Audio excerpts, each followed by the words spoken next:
부자는 경제신문을 읽는다. 한국투자증권 이프랜드에어 김권진 차장과 함께합니다. 안녕하세요. 네, 안녕하십니까? 네, 오늘도 부자 되는 경제신문 쏙쏙 뽑아서 전해드릴 텐데요. 첫 번째 이 뉴스입니다. 악재부터 점검을 해보겠습니다. ESS 계속 불타는데 그 원인이 어디에 있는가 조사를 했잖아요. 1차에서는 복합적이다. 이렇게 내면서 그래도 좀 관련 업체는 한숨 돌리는 그런 결과였는데 2차 조사위의 잠정 결론은 배터리에 결함이 있다라고 뒤엎는 그 결론을 냈습니다. 이제는 이 각각의 이제 업체들의 의견을 내게 되는데 그것을 검토한 이후에 이달 안에 조사 결과를 발표할 것이다라고 계획을 발표하고 있고요.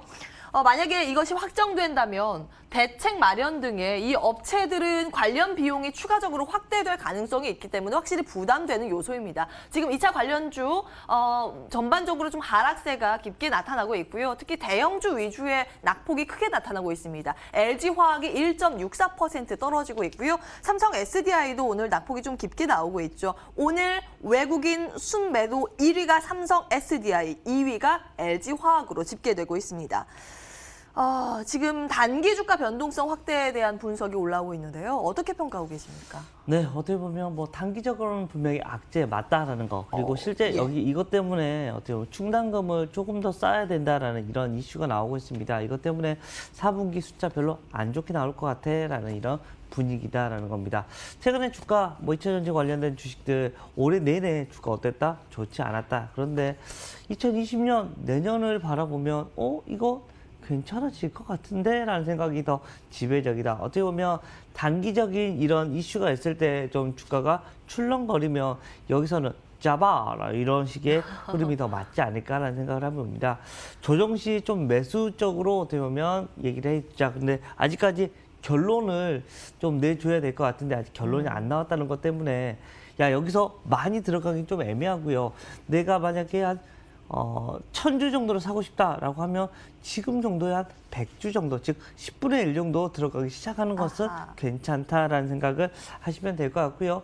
대형주 토픽으로는 뭐 LG화학 여러분들께 계속해서 얘기해 드리고 있고 중소형주로는 에코프로 BM 계속해서 여러분들께 이야기를 해드리도록 하겠습니다. 이 단기 주가 변동성을 매수의 기회로 활용해 볼 만하다라는 관점에서 말씀을 주셨는데 네. 단기라 그러면 어느 정도 시간이 걸릴까요? 우선은 단기적으로는 올해 말 이제 한 7일 정도 지금 현재 영업일수로 남았거든요. 올해가 그래서 영업일수 이 정도까지만 끝나면 대강 단기적으로 마무리가 될 것 같고 이제는 활기찬 내년 2020년이 올라오지 않을까라는 얘기를 드리겠습니다. 네. 내년 실적 전망, 실적 개선 전망이 계속 나오고 있습니다. 전기차의 이제 상용화가, 보급화가 지속적으로 확대될 것으로 전망이 되면서 단기 주가 변동성 확대될 가능성이 있으나 그 이후를 준비해야 된다라는 관점에서 LG화학, 에코프로 PM 체크 도와드립니다. 다음 기사 보실까요? 이번에는 부동산 이야기를 좀 해보겠습니다. 역대급 부동산 규제책이 발표가 됐습니다. 이게 그동안 핀셋 규제였다면 이번엔 메스를 들었다라고 표현이 될 정도였는데요. 대출을 아주 강하게 조였고요. 분양가 상한제 적용 지역을 확대하는 내용이 골자였습니다. 그러다 보니까 이제 직접 투자가 위축되는 거 아닌가라는 전망이 나오는데요. 반대로 대안 쪽으로 봤을 때는 간접 투자인 이 리츠가 활성화되지 않을까라는 이런 분석이 지금 나오고 있습니다. 어떻게 리츠로 눈을 돌려볼까요? 지난달 초에 정점을 찍은 뒤에 지금 하락세를 기록하고 있죠. 연중 최고가 대비 하락률 지금 나오고 있습니다.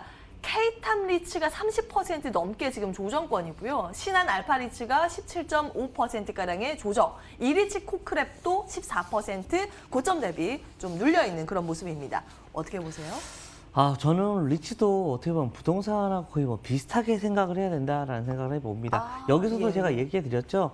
성장이 그렇게 있는 회사는 아니다. 단지 배당에 대한 이런 수익률로 가는 건데 지금 현재 주가를 보시면 상당히 많이 올라 있는 상태입니다. 아직도. 그래서 배당 수익률이 많이 나올까? 별로 안 나올 것 같은데? 라는 이런 생각을 해버립니다. 지금 현재 거의 뭐 3%대 언저리까지 지금 현재 낮아져 있는 이런 배당 수익률이 나타나고 있다는 거 안내를 해드리겠고요. 이렇게 되면 3% 수익률 받고 뭐 얻고 더 더블로 가 이렇게 하는 것처럼 3% 받고 성장성까지 있는 이런데 회사들 생각보다 많다라는 거 안내를 해드리겠고 이쪽으로 더 뒤집는 게 더 맞지 않나. 그리고 최근에 미중 무역 협상이 잘 되면서 어떤 현상이 나타나고 있습니까? 위험자산 선호 현상으로 가고 있습니다. 어떻게 보면 부동산에 있는 자금이 잘하면 이런 위험자산인 이런 주식시장으로 들어올 수도 있지 않을까라는 생각을 해보면 지금 리치 주식들보다는 이런 우리 시장에 있는 이런 주식시장에 들어와 있는 이런 종목으로 좀 더 옮겨 타지는 게 오히려 더 낫지 않을까. 내년에 어디가 올라간다? 반도체 라인 올라간다고 지금 이미 다 얘기가 나오고 있고 지금 현재 베팅이 우르르 되고 있는데 굳이 우리가 리치에 이런 고민을 해볼 수 있다라는 거 얘기를 해드리겠습니다. 주가가 좀 많이 빠지면 또 배당 순위이 올라가면 그때도 생각이 달라질 수 있겠지만 지금 현재 시점에서는 리치 얼마나 이런 매력적일까라는 이런 데 좀 물음표를 한번 달아볼 수 있는 시점일 것 같다라는 얘기를 드리겠습니다. 예. 그러니까 별로다 이 말씀 주신 거예요. 리츠주가 부동산 규제 체계 대안으로 보기에는 지금은 다소 좀 무리가 있다라는 내용 확인을 해보고요. 다음 기사에서 힌트 보다 있는지 찾아보겠습니다. 이번에 항공주 볼 텐데요. 겨박제 움츠렸던 항공주 이제 슬슬 기지개를 켤까라는 내용입니다.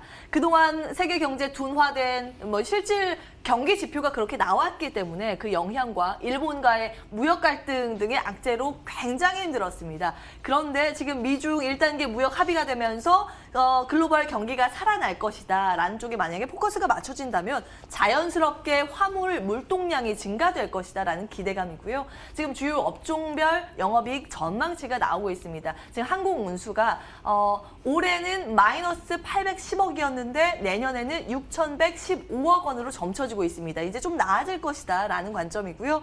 대형 항공사와 그러나 LCC는 좀 전망이 엇갈리고 있습니다. 대형 항공사 쪽은 좀 기지개를 펼 가능성이 있는데 LCC는 여전히 좀 어려울 것이다. 왜냐하면 일본 쪽의 노선 비중이 워낙 많기 때문에요.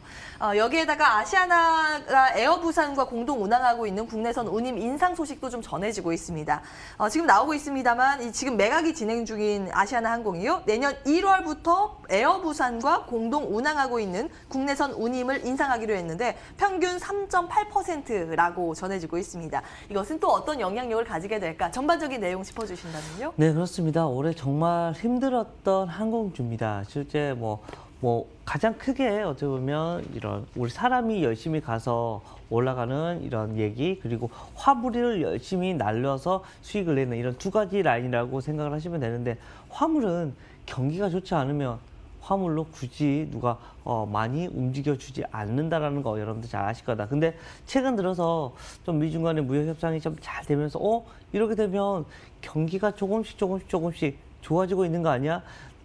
올해 3분기가 이미 바닥을 찍은 거 아니야? 라는 얘기가 나오고 있고, 중국의 이런 경기 지표나 미국의 경기 지표를 보면, 바닥이 나온 것 같은데? 라는 생각을 해갈 수 있는 모습이다라는 거 안내를 해드릴 수가 있을 것 같고요.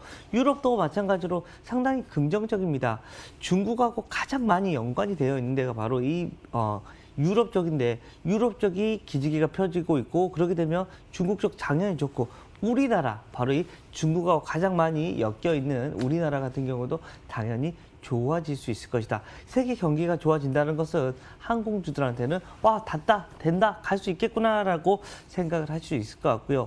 또 최근에 우리가 중국과의 관계도 그렇게 쏙쏙 별로 좋지 않고 일본과의 경제는 완전히 경색이 돼버렸다는 거. 그렇지만 지금 현재 장관계 회의 열심히 하고 있는 것 같습니다. 뭔가 풀어가려고 하는 모습이 나타난다는 건 해빙기가 조금씩 도래하고 있지 않을까라는 생각을 해볼 수 있을 것 같고요. 또 중국 쪽에서는 시진핑 주석이 우리나라에 이런 답방을 한번 해주지 않을까 이런 긍정적인 이야기가 나오고 있다. 이 말은 결국은 항공 주식들도 거의 바닥이 나와 있는 이런 모습이 나타나고 있는 것이다 라고 생각을 해주시면 될 것 같습니다. 물론 반도체처럼 활화산이 지금 현재 막 타오르고 있지는 않습니다. 그렇지만 잠재되는 있다라는 거, 즉 바닥은 이미 거의 다 나왔다. 그런데 올라가는 시점을 지금일까 아닐까라고 고민을 하고 있는 시점이다라고 생각을 하시면 될 것 같고요. 조금 시간은 걸리겠지만 중장기적인 이런 판단을 하신다면 나쁘지 않을 것 같아. 여기서부터는 바닥으로 더 추가적으로 하락하는 것보다는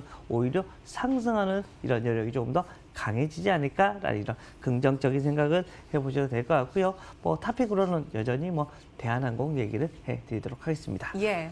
대한항공 관심권에 두고 보자라는 말씀이신데 활화산까지는 아니다라고 말씀하셨어요. 근데 이건 어떨까요? 지금 활화산을 태우고 있는 종목입니다. DB하이텍.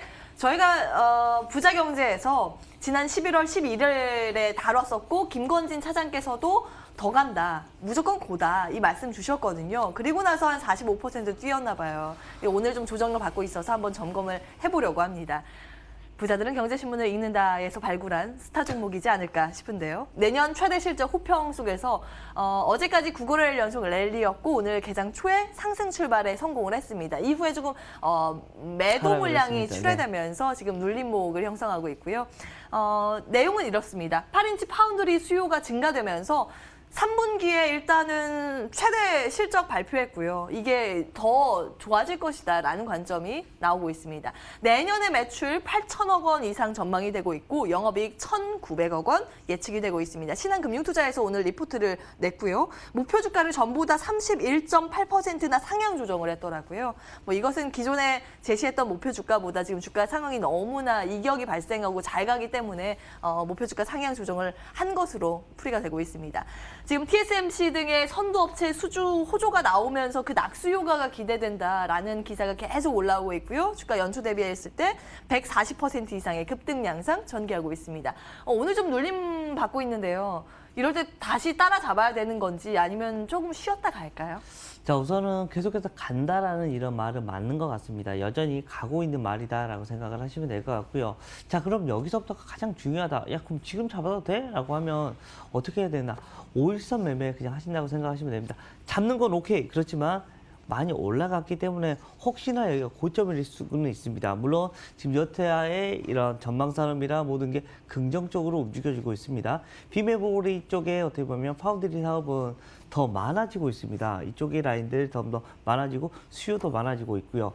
그동안 DB하이텍은 뭐 때문에 못 갔었었냐면 얘들 수요는 있는데 얘들이 만들어 내줄 수 있는 공장이 없잖아, 라인이 없잖아라고 했는데 라인이 그렇게 크게 늘어나지도 않았음에도 수율이 올라가고 있습니다. 이유는 뭐였냐면 효율화를 많이 시켜주고 있다는 거 안내를 해드릴 수 있을 것 같고요. 이러한 이슈가 나타나면서 실적이 올라서고 있다는 거 이야기를 해드릴 수 있습니다. 즉 지금도 괜찮다. 그렇지만 이거는 있어야 된다. 꼭 지금 들어가시는 분들, 밑에서 잡으신 분들은 좀 여유가 있으실 겁니다.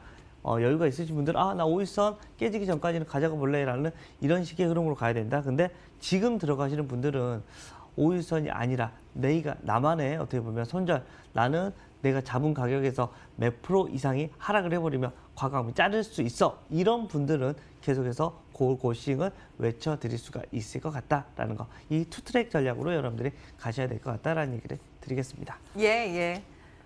지금 유튜브 채팅창에 보칼님께서 김 차장님의 5일선 매매 다시 등장 말씀 주셨는데 5일선 매매로 이제 가는 종목들은 이런 전략들 챙겨주고 계십니다. DB하이텍에 대해서 긍정적으로 평가 주셨고요.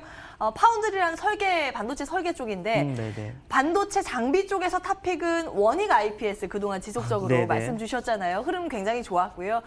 다시 한번 AS 해야 될 시점이 되지 않았나 싶어서요.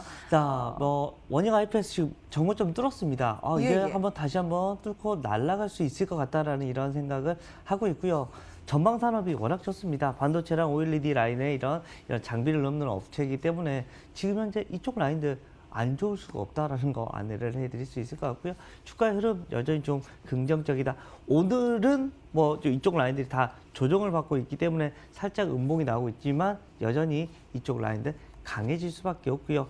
이쪽으로 돈이 계속해서 몰리고 있는 이런 시점이기 때문에 조정받으면 조금 더 한번 긍정적으로 생각을 해보는 건 어떨까라는 이런 생각을 해볼 수 있을 것 같습니다. 목표가 높일까요? 어디까지 갈까요? 목표가는 우선 한 4만 원 정도는 여러분들께 제시를 해드릴 수 있을 것 같다라는 얘기를 드립니다. 예, 이렇게 종목 AS까지 해봤습니다. 한국투자증권 이프렌드에어 김건진 차장과 함께했습니다.